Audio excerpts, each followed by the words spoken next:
welcome back sa ating channel na Isa Truck. So gusto ko lang sa inyong i-share dito sa isang pangyayari dito sa aking growing area, nung aking niripat itong ating mga Helianthera.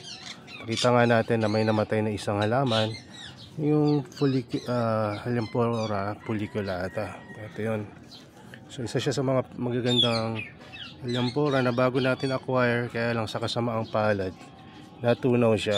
Pero merong pangyari ngayon na medyo kakaiba, dahil dapat itatapon ko na yung ugat niya na natira, pero ang ginawa ko, itinanim ko. At after some time makita ko na parang buhay pa, o nabuhay siya. So, syempre, di ba pagka nabubulok yung isang halaman, root rot, talagang katapusan na, di ba? Pero in this case, hindi pa ganun kalala yung root rot niya. Although naubos lahat ng pitcher at wala na talaga natira. Pero may natirang good root system. At karaniwan nangyayari yan sa mga halaman natin, like dito sa Helianthera. Pagka nangyari yan, ang tendency, kahit itanim mo yung roots, hindi na talaga tumutubo. Pero in this case, dahil may kasama siguro siyang rhizome, medyo mainit dito taas, kaya umiinit tong mga device ko. So, tingnan natin. Ayan. Ayan, nagkaroon na siya ng tatlong parang growth point, tawag dyan. Ayan. Isa sa taas, isa sa gitna, at isa sa ilalim. Hindi masyado makita yung ilalim kasi parang kasing laki lang ng butil ng growth ng sphagnum moss. Pero ayan. So kaya pagka meron kayong mga nabubulok na halaman tulad nito, huwag nyo basta-basta itatapon. Ito kasi talaga dahil nga may mga experience ako dati na hindi talaga yan nabubuhay na, tatapon ko na sana. Talagang dinukot ko ng walang pag-aalinlangan dahil alam ko patay na nga eh. Dinukot ko siya, pagkat angat ko may ugat pa. Alam ko kasama yan dun sa video nung nag-replant tayo ng mga Helianthera dito sa bigger planter ng Helianthera. At nabuhay pa. Base dun sa research ko, nagtaka kasi ako, sabi ko parang imposible namang mabuhay ito. Hirap naman magkaroon ng pulse of, di ba? Tapos hindi rin tutuloy. Hindi ko pa rin naman sigurado kung tutuloy yan. Pero nung ni-research ko siya, ang tanging paraan para ma-propagate ng Helianthera ay yun nga, yung through division, rhizome division, na syempre may kasamang pitcher, di ba? At pitcher, yung halimbawa pitcher pero may konting rhizome, mabubuhay yun. Pero yung rhizome lang or ugat lang, walang mga documented sa mga books, no, like sa Savage Garden, hindi daw pwede na yung sa roots, no. Pero in this case, merong ang roots na may konting rhizome na parang mabubuhay. Hindi ko pa naman sigurado nga.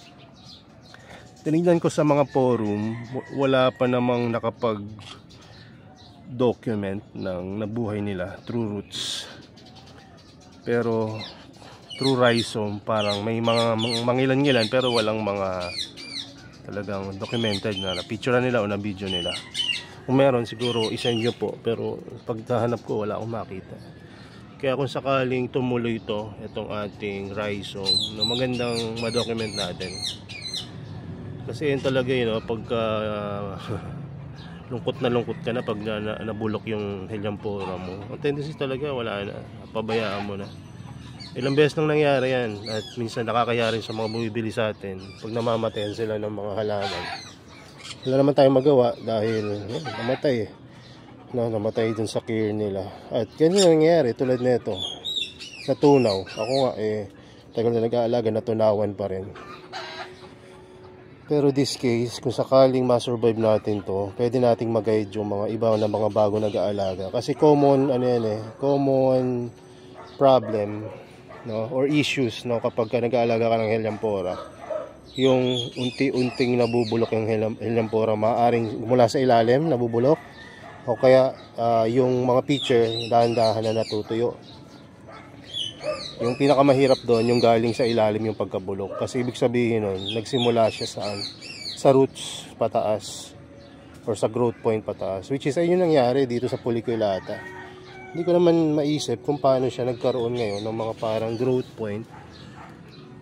Sana nga tumuloy ito para naman mag-guide natin yung mga bagong mga mag-aalaga ng Helianthora, at para na rin sa atin, no? Dahil sa totoo lang hindi ganun kadaling alagaan ng Helianthora, pero kung matututunan natin yan na mapatubo yung Helianthora in just using rhizome, hindi malaking bagay, di po ba? So ayan, at mas lalakas yung loob natin, di ba, mag-propagate. Samahan na ng konting rhizome, pala mabubuhay na. So ayun, sana may natutunan kayo. At medyo sa tingin ko, no, sa panahon ngayon ng ano bang date ngayon, March, no, mid of March. So marami ngayong mga nagsisipagbalik sa hobby. Yung iba naman nakabuelo na at ngayon nag-iipon ng mga bagong cultivar. Ayan, so kung gusto niyo bumili, ayan, pa rin tayo, buy 2 plus 1, no? So yung previous smaller size, tapos syempre yung mga common na mga pang previous natin. Although mga BF3 yan at napakabilis lumaki. Kasi nga galing yan sa